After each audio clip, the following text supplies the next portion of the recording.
to the assembled devotees. All glories to the assembled devotees. All glories to the assembled devotees. All glories to Sri Sri Guru Gauranga. All glories to Srila Prabhupada. All glories to the holy name of the Lord. Harinam Sankirtan Ki Jai. All glories to Bābājī. Namo Vishnu Padaya Krishna Prasthaya Bhagalesh Madhi Bhakti Vedanta Swami Shamane Namaste Saraswati Devi Gauravani Pacharane Nivishesha Shunyavadi Paschatadesha Tarane.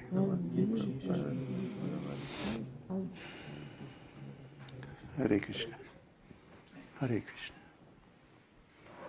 Hare Krishna. Well, yeah, it was nice, huh? Yeah. Some of those old tunes are just really the best. I remember these old tunes from the good old days. Back when Srila Prabhupada was with us. And, when the world was young. Before we lost our innocence. Before we were exposed to the really heavy games going on within ISKCON and like that. We found out, how this world really operates. And then, from that point on, we had to be very, very cautious, very circumspect. And in his final days, before leaving this world, or at least physically leaving this world, Srila Prabhupada sent his beloved sister with a message and told me what was really going on. Names, dates, places, who did what to whom, where the bodies are buried, the whole 9 yards. So I lost my innocence in a big hurry. And at the time it was a terrible shock. But since that time I did my homework. Read a few Tom Clancy novels, read a few more serious books on the subject, and found out, about the game and how the game is played. And those of you who I'm speaking to know what I mean by that. And so it'll also be of interest to you, those of you who are playing the game, that we don't play the game. We don't play the game. So as of right now, we are not accepting any new students.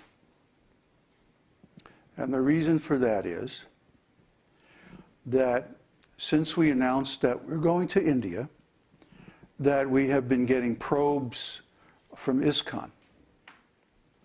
I made a post this morning exposing that the same person has been doing searches on our website every single day for the last month about our posts about ISKCON. And they've been looking at a lot of, our web posts, or specifically our forum posts on our site about our experience in ISKCON, our feelings about ISKCON, our knowledge of ISKCON, our policies toward ISKCON. And then tonight on YouTube, one of them started making overtures of, hey, Prabhu, why don't we work together on preaching? Wouldn't that be nice? I'm a disciple of an ISKCON guru, but of course someone as broad-minded as you is not going to mind that, right? Well, if that person had done their homework, they would know that we have a firm policy against this kind of thing. But just for the heck of it, I looked into this person's profile. And the profile had been created within an hour of their response to our video. And it has no identifying data associated with it, no background, no previous posts, no video views except the video that he responded to specifically. In the game, This is known as a cutout. Okay? So we know about cutouts, we know about sleepers, we know about dead drops, we know about the game. And we're not playing the game. We're playing a completely different game. So, I have anticipated this moment for a long time. Oh, I know exactly what you're up to. I know exactly where you're coming from. And I know exactly who sent you and why. Okay? So, we're not going to talk about those things because you know and I know exactly what I'm talking about. So, to my students, I want to say, I'm very grateful for your support. The outpouring of support and cooperation around my visit coming up to the U.S. is very, very encouraging, very heartening. And we're going to have a very nice Janmashtami festival. But there's only one thing. We can't invite any outside people to this festival. Only people that we already know, only people who are already registered as students. Confirmed, thank you.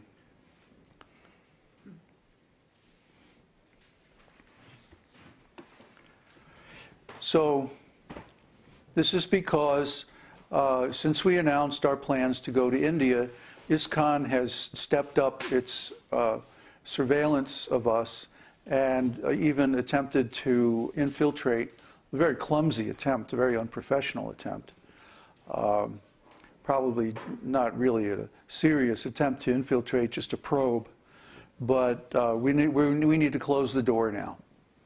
And we're going to contemplate additional security on our website and so on and so forth.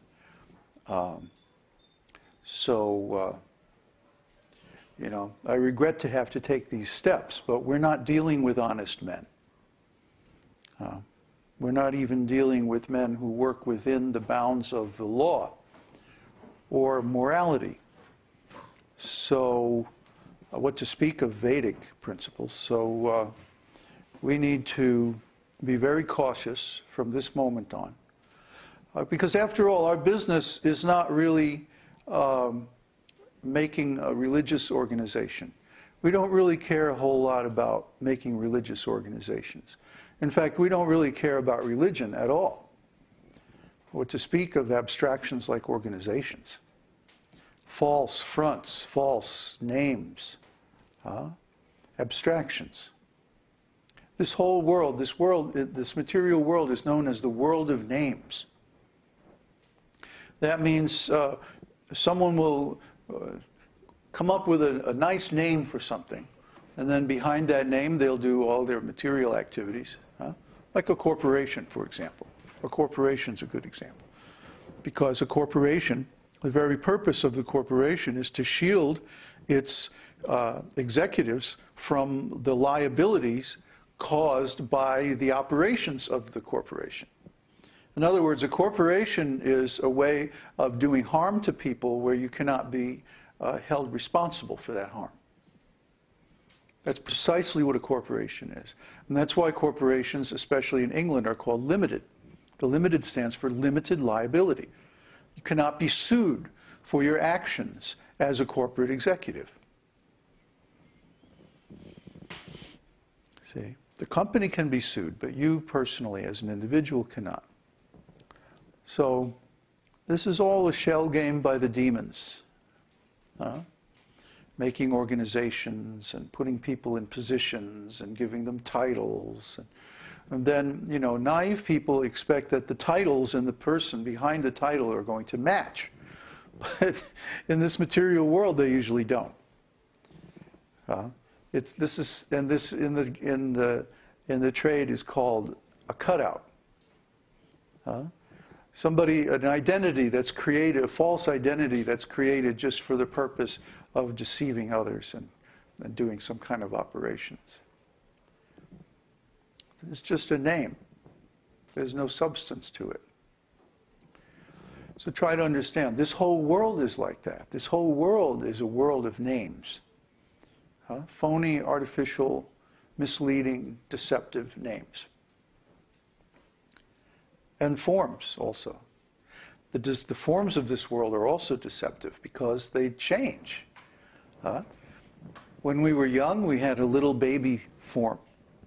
And then we had a young rascal form. And then we had a slightly older rascal form. And then we somehow or other, grew up, actually survived childhood, and then we became a real rascal. So we know these things are going on.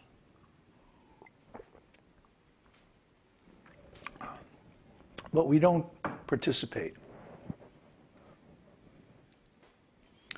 That's the difference between a real sadhu and simply a religious person pretending